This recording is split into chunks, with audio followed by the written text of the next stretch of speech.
Some of you look around your school and you see great teaching, you see great teachers. Maybe you grew up with great teachers. The question is, what separates great teachers from like pretty good, okay, or terrible teachers? Today, I'm going to give you just 4 traits of great teachers that you can start working on this year to start moving the needle from what you might feel like is okayness to greatness. Here we go. All right, so there's a ton of these I could give you, but I want to just start on 4 that have kind of come up in mentoring sessions lately. And so folks sign up, you can go right to our website if you're interested in this, but folks sign up for mentoring. But these are like a couple of the things that have come up recently, and I just want to run through them, give you an example, give you a real sense of like where I'm coming from with this, because this isn't stuff you're going to get like usual. This is not stuff you're just going to get in a regular PD. So the first, we're going full guided notes on this one. The first trait I think that great teachers have is they are detached from, get this cap off, the outcome. And what does that mean? It does not mean that your kids' grades don't matter. It doesn't mean that you don't care how they did on the test, how they did on the quiz. What it means is that you're focusing on lessons and not losses. You are looking at the data that comes in, and we're going to talk a little bit more about this in just a second. You're looking at the data that comes in and letting it give you a true sense of where you are so that you know how you need to grow. You're not just looking at it as a way as something that defines you or even just defines your students. It is a parenthesis in time that shows you this is where we are. Now we know where we are. Now we just need to figure out where we need to get to and reverse engineer that, because it can't get any worse than what it is right now. It is doing your best to remove your feelings from what the outcome was. Why? Because feelings don't help you grow. Not in any real way, not in any sustainable way, right? Some people use things like anger or jealousy to grow, to push themselves forward, but that's fleeting, and that's not somewhere I want to live. I don't want to live in anger. Sometimes anger gets me somewhere. Sometimes jealousy gets me somewhere, but it's not a place that I want to live. So it's detaching yourself from those losses, looking at them like lessons, so then you can do something with that. You can see where you are and figure out where you need to go, and then build the bridge that's going to connect the two.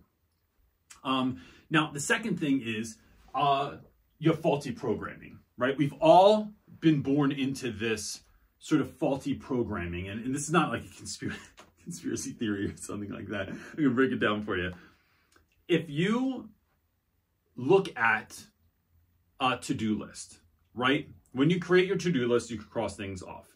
When you create a bucket list, when you are having all these events, all the adventures and situations that you want to find yourself in, all the goals that you have for your life, once you hit one, you check it off. We are programmed to then look at what is left, not what we've checked off, not what we've crossed off.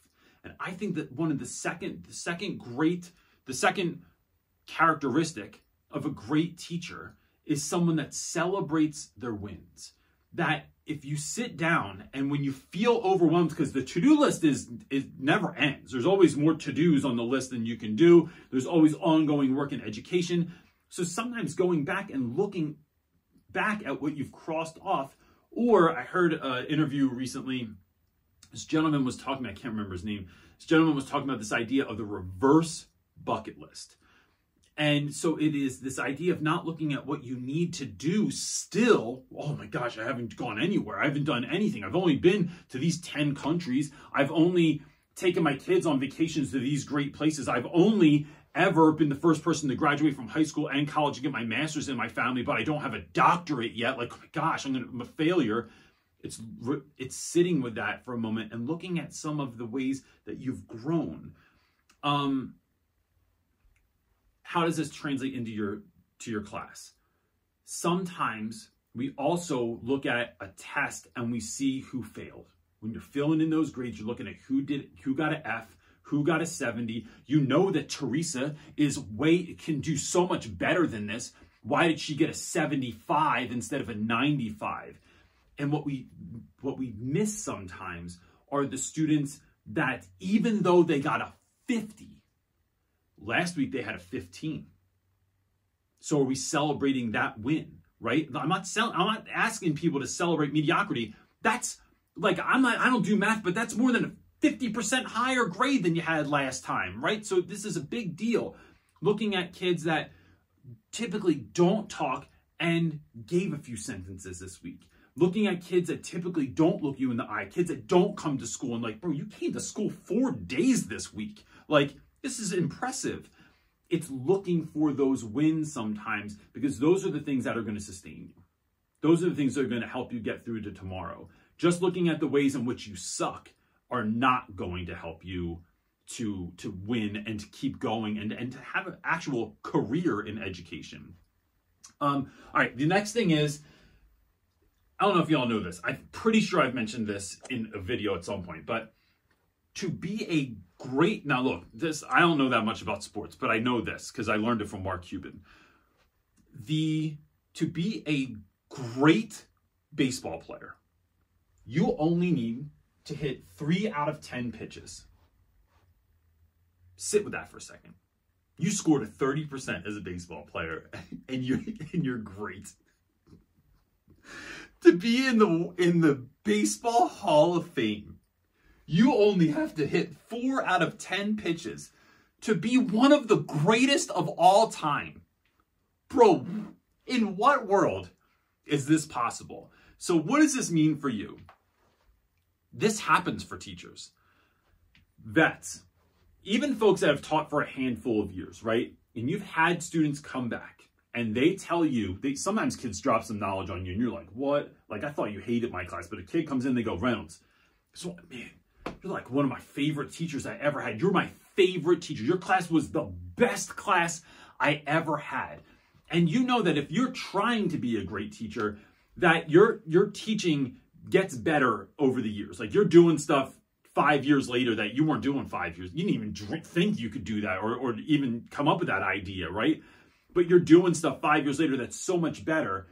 But school is so difficult. It is so utterly boring. There's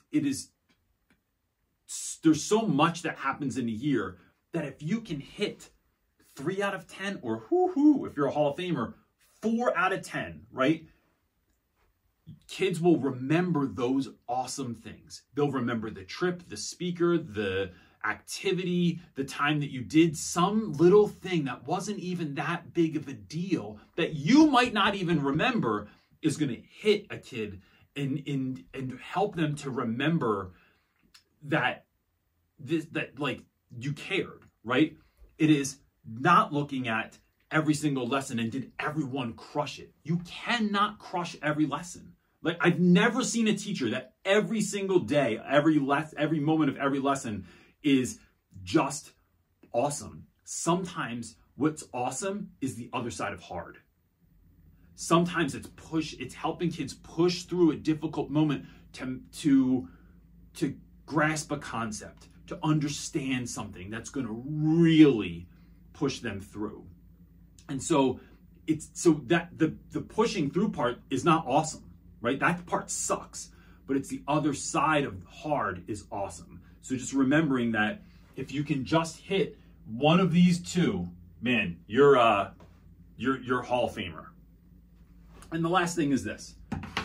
The prophet Jeff Foxworthy once said that your life needs a few hold your nose and jump moments.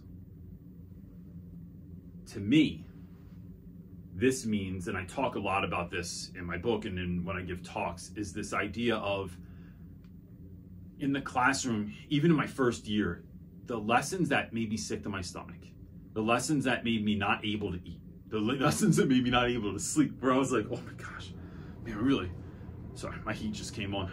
I didn't expect that, but I hope you can't hear it that much. The lessons that would keep me up at night, that I would think, man, we might get in trouble for this one. could lose our job, because it doesn't take that much to get in trouble in education, right? I might get a poor write-up. I might get a poor, like a pulled into the office moment. Those were typically the lessons that if I made them focused on kids, or not focused on me, but I'm going to try and do something awesome with kids, something outside the box with kids, something exciting with kids. These are things that had the potential to put me here, that had the potential to put me in the Hall of Fame for the year, right? And I'm not trying to measure myself up against anyone else. I'm looking at Hall of Fame for me. Like, am I being who I was called to be? Am I trying as hard as I could? Am I leaving it all there in the classroom every single day? I'm not telling you every single lesson. Every once in a while, your life, your classroom needs a few hold your nose and jump moments. Like, you're not sure how this is going to happen, but we're jumping off the high dive anyway. Those make great teachers, because those are going to get you in the 3 out of 10 to the 10 out of 10. Those are going to help you to be who you are called to be. Look, there's tons of other videos. I'm gonna leave a few in the description box below on like how you can actually start achieving some of this stuff. But I wanted to outline this today because I just think that being a great teacher is difficult, but there's definitely a roadmap to success. Hit that thumbs up, hit that subscribe button. It just helps us out if you like this video, or pass it on to someone that might need it. And we'll see you next time.